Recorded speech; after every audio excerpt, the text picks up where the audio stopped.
Thank you, sir.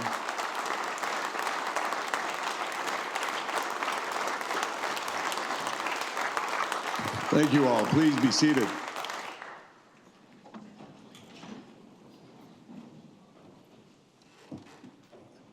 Good afternoon. Responsive, I love it. Lieutenant Governor Van Huysen, Mr. Speaker, members of the House and Senate, and my fellow South Dakotans. Before I begin, I'd ask you to help me welcome the First Lady, my wife Sandy, who's with us in the gallery. Sandy, welcome.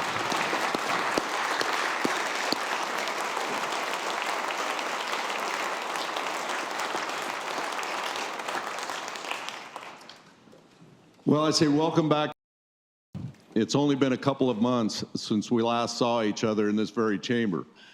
And I know that the legislators have been working very hard at getting ready for the 2026 legislative session.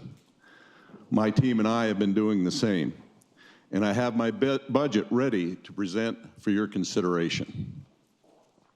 I've been serving in this Capitol for well over 20 years.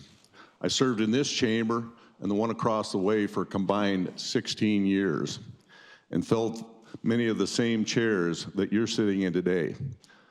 I also served for 6 years as Lieutenant Governor under Governor Noem. For all of those years, I engaged in the budget process, whether as a legislative leader or literally sitting at Christie's right hand as she put her budget together. But this is the first budget with my name on it. So I'd like to set the table for some of the core budget principles for how I approach this budget. First and foremost, this money is the people's money, not ours. So we spend it wisely and return it to the people when we can. We balance our budget every year for 136 years in a row. And this budget will make the 137th. So we don't use any gimmicks to do it. We structurally balance our budget, and to achieve that, we don't spend money that we don't have. And we don't spend one-time money on ongoing expenses.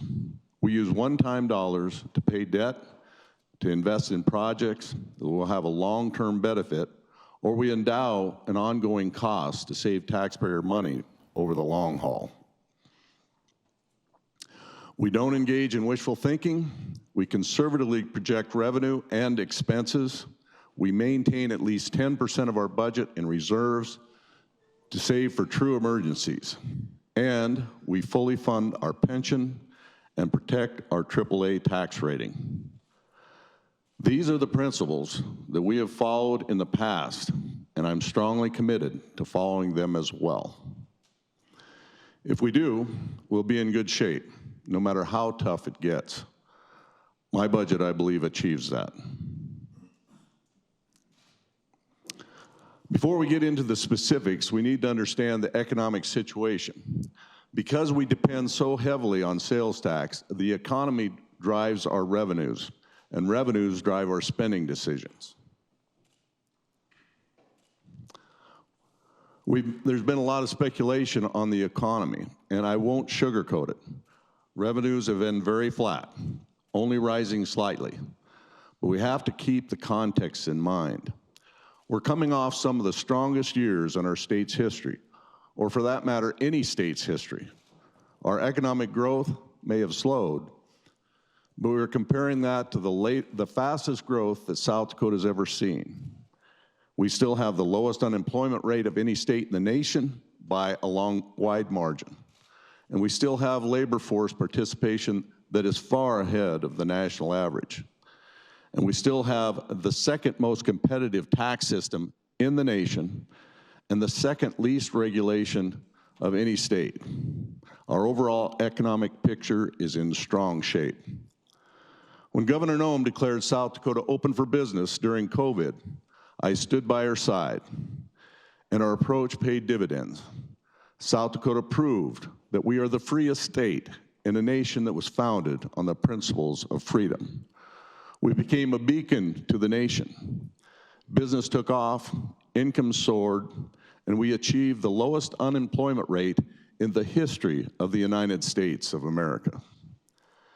In fact, income soared so much that for the first time, our per capita income became far higher than the nation as a whole. Just look at that growth. For years, people have claimed that South Dakota is a low-income state. Well, not anymore. South Dakota doesn't have a personal or corporate income tax. We rely pretty heavily on our broad-based sales tax, and historically, in both good times and bad, our sales tax growth has tracked closely with our income growth. So when incomes are growing quickly, like they were in the last few years, sales tax soars. And when our growth slows, our sales tax flattens out. That doesn't mean that our state is weak. Far from it. In fact, our growth was so strong that we're still far ahead of our historical trend line. So when folks say that, tell you that slower sales tax growth means our economy is weak, don't be fooled. We're in great shape. We just don't spend money that we don't have. Ag is king in South Dakota. When ag does well, the state does well. But when ag struggles, our growth tends to slow down. It's a tough time to be a crop farmer, and it's not just in South Dakota. Corn, wheat, and soybean prices are off their high point from a few years ago. On the other hand, beef prices are at record high, but that alone has not been enough for ag to keep pace overall. Historically, there's been a correlation between our sales tax collection and farm income. So let's pray for a rain and for President Trump to be successful in his trade negotiations. Overall, sales tax growth has been better to start the fiscal year compared to last year. In fact, last year, it was just the third time in the past 30 years that sales tax was down for the year. And thankfully, we bounced back somewhat, and we had a very strong October. And we'll be getting November's numbers any day now. Year to date, we're about where we want to be. 4 to 5% growth is pretty typical for South Dakota. But it also means that we don't have a ton of headroom. There's been a lot of chatter about our year-end surplus. Last year, we had a $63 million surplus, and historically, that would have been a great year. But it was actually our smallest surplus since the pandemic by a decent margin. And it was largely driven by one-time unclaimed property revenues. Without those unclaimed property dollars, we'd have actually been a bit short on our revenue at the end of the fiscal year. I want to be clear about this. The point is, last year, the legislature passed and I signed the creation of an unclaimed property tax fund. That's a fiscally conservative way to handle the unpredictability of those dollars. But it also means that extra unclaimed property revenue won't create a surplus anymore. As a result, we have smaller surpluses and one-time revenues available in the future. We've also heard that our rainy day fund is too large, and yes, it's grown. Let's remember, though, we left money on the bottom line last year to set aside for the prison project. Then we spent $79 million out of the rainy day funds to avoid costly interest and debt. That's exactly the short-term, the sort of long-term planning that those dollars should be used for. Historically, we maintain at least 10% of our overall budget for a worst-case scenario. Because of continued slower revenue growth and weakness in the farm sector, I'm advocating for an increase to 12.5. When I met with legislative leaders in October to go over every budget planning, I heard strong support for at least 12% in revenues. My good friend, Chairman Ernie Otten, wanted to be even a bit more conservative than that. Well, Ernie, congratulations, you got your way.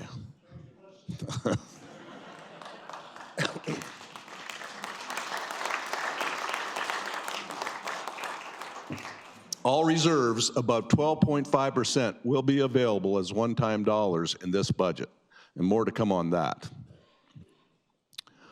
Before the pandemic, our general fund budget grew 4% a year on average.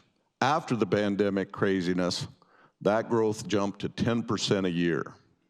But a big cause was rising inflation, which meant we had to allocate more to building projects and provide more to the big three. That growth has not been equal across the board. If you look back at the start of the Rhoden administration, Medicaid has grown far faster than any other area of the budget. In fact, for the first time in state's history, Medicaid is bigger share of the general fund than K-12 education. And why is that? About half of it, or $180 million, is increase in the rates that we pay to providers. Close to 30% of the total increase is the state share of FMAP, and more on that in a second. $45 million is from Medicaid expansion, which is actually less than we originally thought. And the rest is Medicaid utilization. Everything on the left side of that pie chart is mandatory. We have zero control over it. Everything on the right side is optional. This legislature has made the decision to increase provider rates, including to groups like CSPs, above and beyond what is required. So why am I telling you all this? Because it's very important that we understand that if you need to make dramatic cuts to the budget, like I've heard some legislators in this chamber say, then provider rates are just most obvious cost-cutting option. And I don't think that's the right way to go. And I don't think there's a lot of appetite for that. In fact, if anything, I think we'll hear some of the provider groups ask for more money this year. There is some good news. I've talked about the second biggest Medicaid driver being the FMAP to the tune of $105 million. This is a ratio where the feds pay at least half and the states pay the rest. And it's based on how strong our economy is. When our economy does well, we pay more.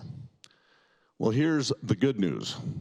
We're almost to 50%. Our share of FMAP has never been this high, and it can't get much higher. If we have one more good year of strong economic growth, it will level off and it will cap out at the 50% level. Back to overall growth. Everything besides Medicaid has grown at a far slower rate. Well, one of the legislative summer studies came back with a recommendation that I propose 5% in budget cuts. Last year, Governor Nome stood at this podium and recommended $80 million in budget cuts. When I took the reins, I adopted her budget. The final budget included no additional costs, no additional cuts from the legislature, and in fact, you restored $7 million of the cuts that we proposed. So I would ask the legislators who are asking for the cuts, where should we cut? Should we cut healthcare, education, or public safety? Folks seem to want to cut the general operations of state government, the all other in the far right. To put it another way, side of education, taking care of people and public safety, only 4% of our budget goes to the rest of state government. That's not enough to move the needle. I share the desire to cut property taxes, but slashing healthcare, education, and public safety is not the way to do it. I have a much better, more targeted plan to address property taxes, and I look forward to sharing the specifics with you at the State of the State. Remember, statute dictates that we provide 3% or inflation, whichever is less for education. And we have applied that to the big three, education and healthcare providers and state employees. Because our revenues haven't grown much, we have to keep them flat this year. But since the start of the Rhoden administration, we've prioritized the big three. In fact, over that time frame, the statutory increase would have been 21.7%. And on several occasions, we provided increases above 3%, and sometimes far above. That means that even with 0% this year, funding over the last 8 years has been 6.2% ahead of what was required at 27.9%.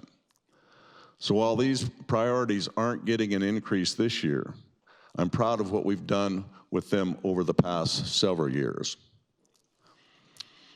For K-12 education in particular, enrollments are down across the state. And why is that? Well, there are two main reasons. Number one, births are down 9% years. And even though South Dakota still has the highest birth rate in America, it's not high enough to keep up. In the meantime, we've seen a 216% growth in students getting alternative education, such as homeschooling. Those families are choosing the best education option for them, and they should.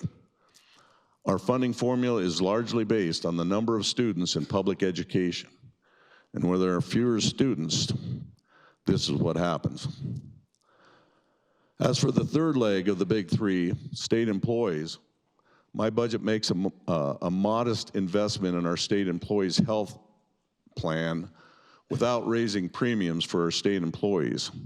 We're investing $3 million out of health plan reserves and implementing a plan change to keep costs from going up on state employees, since we won't be able to give them a raise this year. So now it's time to get into the nitty-gritty details of our ongoing revenue. So far this fiscal year, we're $8.2 million behind legislative adopted revenues. So while our sales tax revenues are up, we actually have to cut our total estimates by about $7 million. We're expecting overall sales tax growth at 4.4% over the fiscal year, about where we're at so far. And we're revising other revenues up by more than $8 million, mostly because of our severance tax revenues that have been excellent. And that's largely the result of strong gold market. And of course, we expect that to continue. If you look at this year and last year, that's 2 years in a row where we've been behind estimates. Of course, that's after 4 years where revenues kept going crazy. So it's been very hard to set estimates. I just want to stress the importance of being conservative in setting our revenue estimates this year. There's always points of disagreement, but the fact of the matter is the legislature always comes in with a little rosier estimate than the administration. It's worked for us so far, but that's mostly a reason why unclaimed property dollars.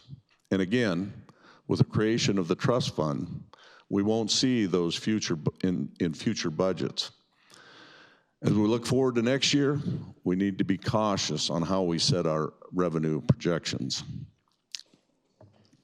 Next year, we're estimating sales tax growth of $60.3 million and overall revenue growth of $58.7 million.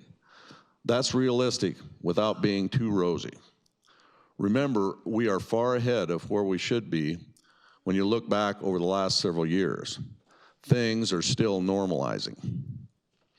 So between the $7 million behind projections this year and the $58.7 million growth next year, our total ongoing revenue available is $51.6 million. And those dollars will be almost entirely spoken for by mandatory increase, which account for $47.2 million. We're actually making $2.7 million in cuts. And as I said before, we have $413 million in reserves, and we're leaving 12.5% of our budget in that rainy day fund. We have the rest available for one-time investments.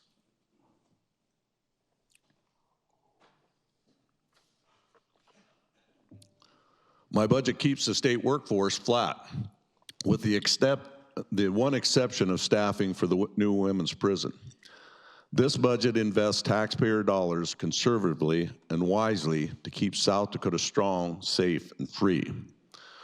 We'll keep South Dakota strong by following the recommendation of the GRIT Task Force, modernizing our IT, prioritizing the longevity of state buildings, and making mandatory investments in state agencies.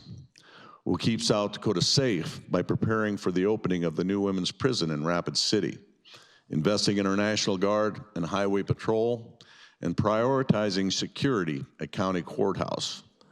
And we'll keep South Dakota free by improving freedom to travel, investing in the freedom to learn, and prioritizing rural projects that maintain the freedom to live in the community of your choice.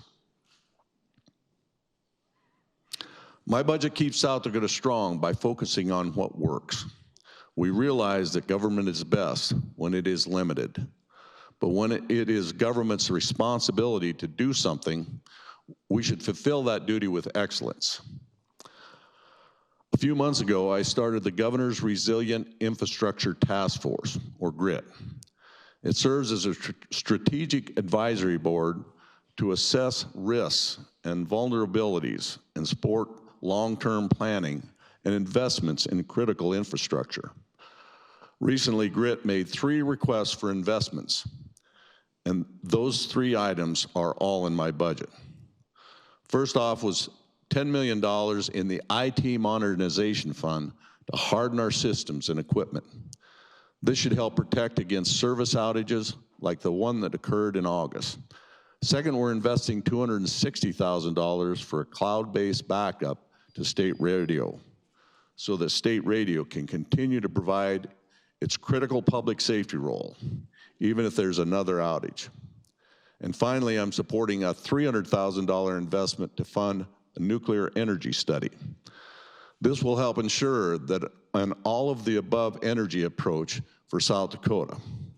We're already the nation's leader in the largest share of energy that's produced from renewable sources. More energy flexibility will lead to more stable energy supply. And this announcement will pair well with GOED's renewed focus on energy policy. My budget also invests another $3.1 million in one-time dollars to continue modernizing the employment system at the Department of Labor and Regulation. This system was built in the 1980s. And quite frankly, it needs to be replaced before all the techs who know how to fix it retire. We started this fix with federal funds, so let's keep working to finish it. Last year, as part of the cuts, we reduced the ongoing maintenance and repair budget to 1.25 and used one-time dollars to keep M&R at 1.75%. This year, my budget goes one better. We don't have the ability to restore ongoing funds, but we'll invest $30.6 million in one-time dollars to get overall MR funding back up to 2%. This will keep our state assets strong, which is the fiscally responsible thing to do. We're also keeping our state services strong by making mandatory investments to fulfill their responsibilities. Last year, we cut the Department of Human Services by $22 million. And quite frankly, that was just too steep. And utilization numbers have been too high. So we are restoring $16.4 million of those cuts.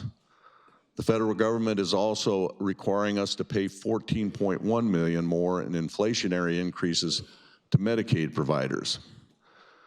This increase is specifically tied to prescription drugs and Medicare crossover plans.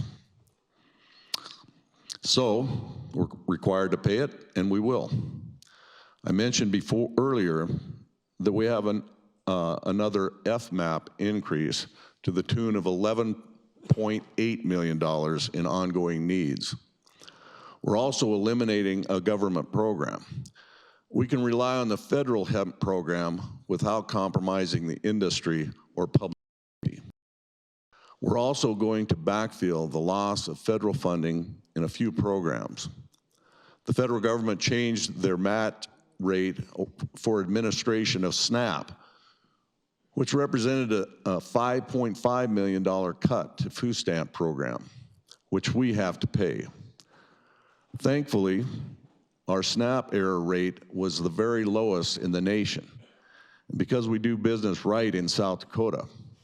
Otherwise, that cut would have been about $10 million more. We're also going to increase funding for South Dakota Public Broadcasting by $296,000 to support their open government platform. This will replace just a portion of the federal dollars that they lost.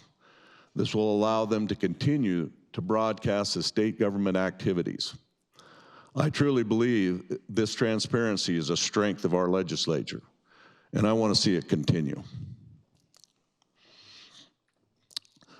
So that's how my budget keeps South Dakota strong, and now for how it keeps South Dakota safe. The biggest public safety investment is the Rapid City Women's Prison. The prison construction is almost done, and it will open next year. Now it's time to staff it up. That represents $13.2 million to support 133 FTEs. It includes a heavy emphasis on programming staff. From the very beginning, the new prison was built with programming in mind. This facility will include a therapeutic community where the addiction counselors will be there with the inmates on a daily basis. This expansion of drug treatment will reduce recidivism and help alleviate overcrowding long-term. The vast majority of inmates will benefit from this new programming. And because we need to ramp up staff before July 1st, my budget includes $2.4 million in one-time dollars this year. We're also making other investments in our prison system. My budget increases funding for offender health care by $1.1 million to cover increasing costs. It also makes a $555,000 investment, one-time investment, for new cameras to make the Jameson Annex and the Sioux Falls Minimum Center safer.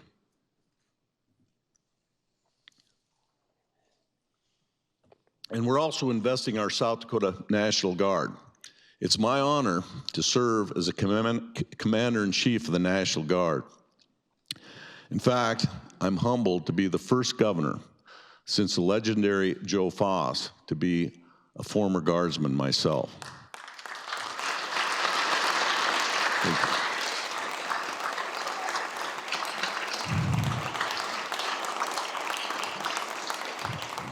We have extra reason to be proud of our Guard in South Dakota. Everywhere our soldiers go, they are recognized for their excellence. We have a contingent of South Dakota National Guard here with us today. Would you all please stand? And would you all help me, join me in honoring them? And thank you for your service.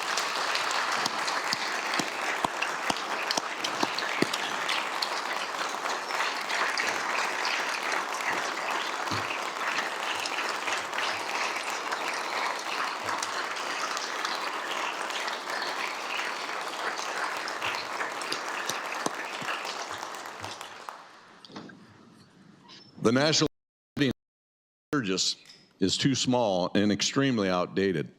I'm proposing $2.4 million in state funds, which will leverage $8 million in federal funds to increase the size of this facility to over 26,000 square feet. Additional classroom, improve training and readiness. I'm also recommending $30 million in federal funding authority to build a new 37,000 square foot vehicle maintenance shop in Sturgis. This will move the facility from its current location to the area just east of the high school with our other guard facilities. The existing facilities are inadequate for today's large military vehicles and do not meet our soldiers' operational needs. When I served in the Guard, I served in the 842nd Engineering Company. That unit is based throughout Sturgis, Spearfish, and Belle Fourche, and I'm proud that it will benefit from both these investments. My budget also supports key investments in our South Dakota Highway Patrol. Throughout Operation Prairie Thunder, the Highway Patrol has used aerial assets like their Highway Patrol airplane in support of that mission. This plane contributes in all kinds of ways. It helps us find missing people, track suspects who flee law enforcement, and investigate drug activity. But our current plane is coming up short far too often. Earlier this year, when a dignitary was in South Dakota, the camera system failed 3 times, and engine issues have kept the plane grounded at times. My budget recommends $5 million to purchase a newer, though still used, airplane for the Highway Patrol, including equipment upgrades, which are significant. We'll also sell the current aircraft. This option is the right mix of effectiveness and affordability, and it will support public safety in South Dakota. My budget also provides $9 million in expenditure authority to the Department of Social Services to grant opioid settlement dollars. DSS is working with the Opioid Advisory Committee on this, and they just announced a new framework to expand access to these funds. They're focused on reaching communities across the state to strengthen prevention, treatment, and recovery efforts. And a few years back, the Rhoden administration invested $5 million to improve security in our county courthouses. Since then, we've modernized courthouses in 36 counties. My budget recommends $1.5 million to keep that ball rolling. We also recommend $4.2 million to replenish the Emergency and Disaster Fund, $2.7 million to refill the Fire Fund, and another $435,000 to backfill the loss of some federal fire assistance. In all those ways, my budget keeps South Dakota safe, but will also keep South Dakota free to purchase opportunities and happiness. And a little over a month ago, I announced that my administration will support the continued expansion of the Sioux Falls and Rapid City airports. Since the start of the Rhoden administration, travelers through the Rapid City Airport are up by 30%, and they're up by 25% in Sioux Falls. I'm proposing that we provide up to $15 million in 0% interest loans to both airports. This is the exact same approach that we took last year to support the investment in the Douglas School District. But instead of making these loans out of the Housing Loan Fund, I recommend moving the remaining $65 million to the Ready Fund. The original $100 million in housing grants has been fully utilized, but only $20 million in loans were ever leveraged. We've made a huge positive impact on housing, and now we need to focus on other important investments.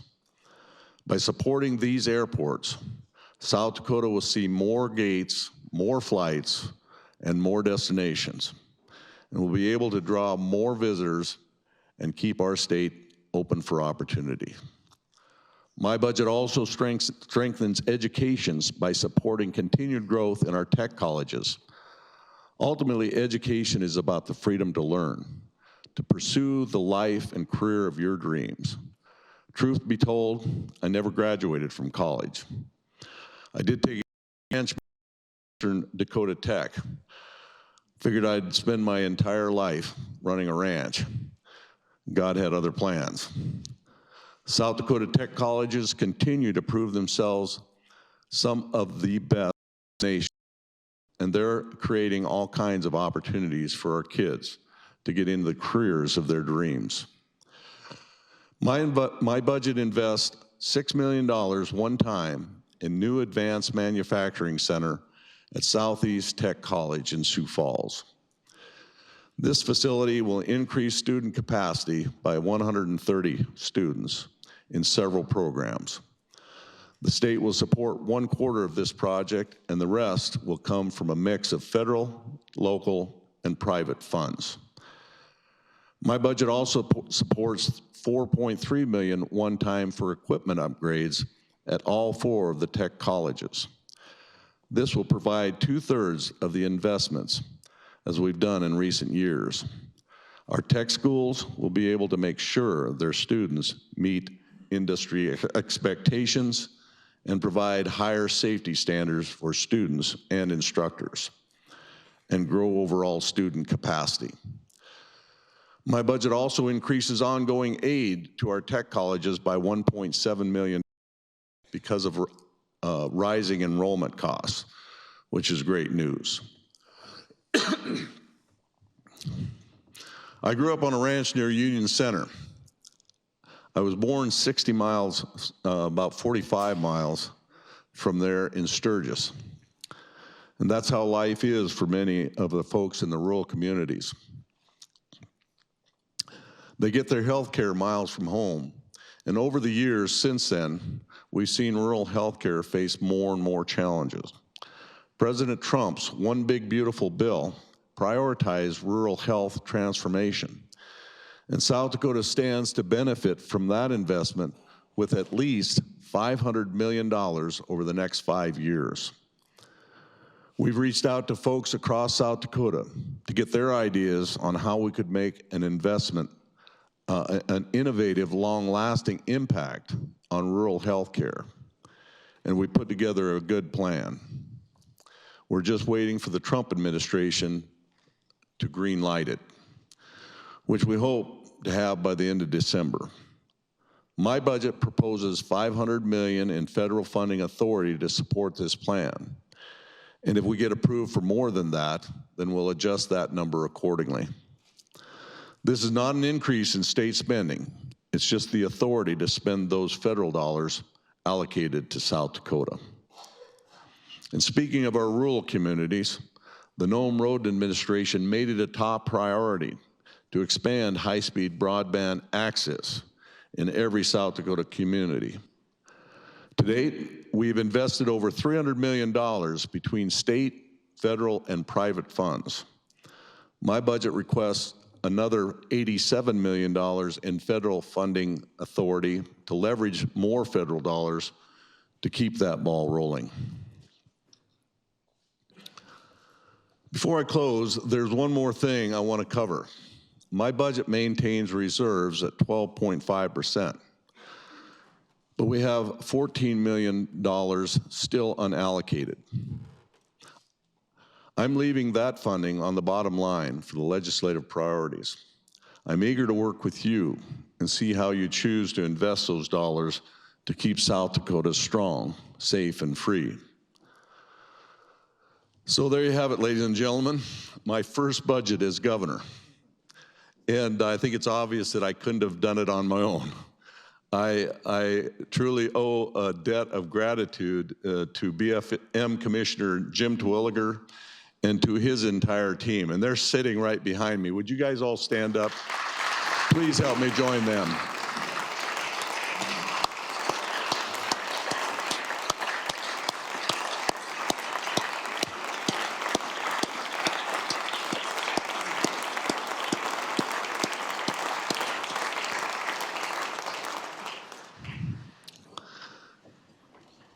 This investment, it keeps our home state strong, safe, and free by making targeted investments where we should, saving extra money for the future, and still paving the way for property tax relief. We recognize that these dollars are not ours. They belong to the good people of South Dakota. As our state motto states, under God, the people rule. This limited budget might seem like a challenge, but as you've often heard me say, I encourage you to view that as an opportunity. It's an opportunity to make sure that we're investing only in the things that we should be, to look with fresh eyes at our budget priorities and make sure that we're living up to them. And that's what I did when putting this budget together, and I think we hit the mark. Thank you for your time, for your consideration. I very much look forward to seeing you next month for the State of the State and working through this budget during the next legislative session. Until then, you all have a Merry Christmas, a Happy New Year. May God bless you all, and may God continue to bless our great state of South Dakota. Thank you.